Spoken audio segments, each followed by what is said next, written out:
We mentioned how beautiful it is down in Palm Beach, Florida right now. That's where we find Adam Schefter from the NFL owners meetings. And Shefty, what will the discussion around overtime rules look like this week down there? Well, Phil, first of all, my condolences on the chilly weather in Bristol, Connecticut. It is not that way here in West Palm Beach, Florida, where there will be discussions today and again tomorrow, a vote tomorrow on the new overtime proposals that will give each team a possession in the overtime. If we go back to 2018, we saw Patrick Mahomes not get a chance to get the football. If we go back to this postseason, we saw Josh Allen not get a chance to get the football. And I think the league is taking a look to see whether it's stars of the game, quarterbacks like Patrick Mahomes and Josh Allen, each can be given a chance in overtime. There could be a vote tomorrow on a change to overtime where each team would get a possession in sudden death in the postseason, and it is expected to come to a vote tomorrow. However, it also would require 24 votes, 24 yes votes of the 32 teams, so we'll see whether or not there's enough support from NFL teams tomorrow to revamp the overtime system that has become somewhat controversial in two of the past three postseasons. Yeah, ironically, Shefty, as we know, the Chiefs a couple of years ago were amongst the teams that wanted that new overtime format. It was vetoed at the time. They benefited from those overtime rules this past year. Shefty, great stuff. We'll talk to you again in just a little bit from sunny Florida. All right, so Mina, let's get to you. What do you think about these proposals? Which proposal do you most advocate for if we're going to change the overtime rules?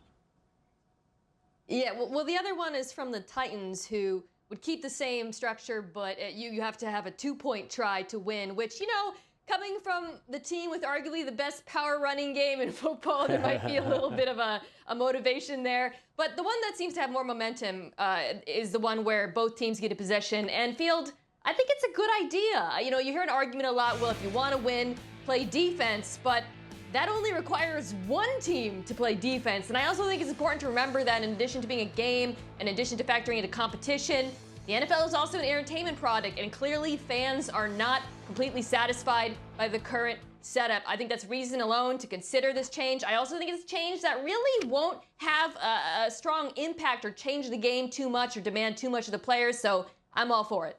Yeah, Mina, you mentioned the entertainment product. I think this is about quarterbacks and the playoffs.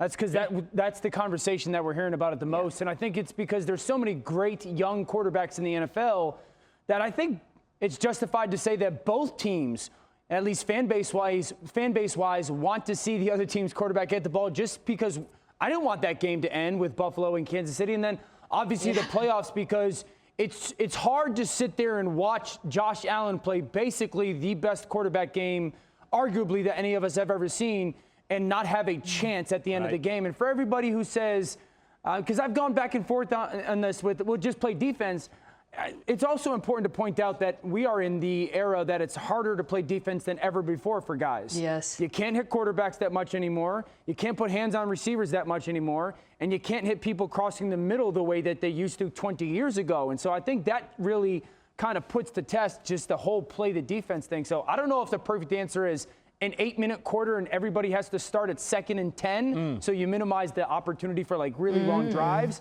But I think both teams getting the ball is probably the smartest thing. Dang, get Dan in the competition committee with that proposal. You know, I actually don't mind an additional quarter, but I'll say this. You'd have to restrict it to the postseason, I think, just because you wouldn't want to ask too much more out of the players, you know, physically. But I actually think it's fine to have different rules for the postseason. We all understand there's a clear demarcation between the regular season and the playoffs, and I would be okay coming up with a special set of rules specifically for that time. It's crazy to think, by the way, that Josh Allen, prior to that game, had won every coin toss that he was a member of last regular season. He lost both in that game against the Chiefs, both the opening coin toss and the overtime coin toss. Like, it's just a weird twist of fate. Thanks for watching ESPN on YouTube. For live streaming sports and premium content, subscribe to ESPN+.